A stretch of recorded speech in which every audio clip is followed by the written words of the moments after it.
देव भाई की तरफ से हम लोग आए हैं यहाँ जो बावना पड़ा है, बाइन पड़ा है, तो उनको जो मंदिर है, ये मंदिर में मत्सव किया था।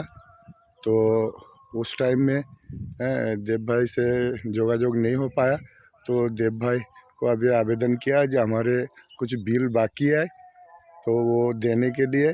तो देव भाई ने वही आवेदन में साड़ा दे के 5,000 रुपया इनको प्रदान किया है।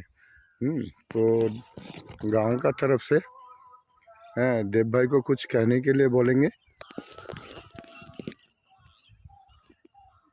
আমাদের এখানে যে মা শ্মশানকালী পুজো হয় তার তার ইতে উপলক্ষে আমরা এখানে মৎস্য করেছিলাম। তা 20,000 টাকার মতো আমাদের মানে লাগনা হয়েছিল। তার জন্য দেব ভাইকে মানে বলার জন্য দেব ভাই আমাদেরকে 5,000 টাকা দিয়ে সাহায্য করলো এবং পুনরায়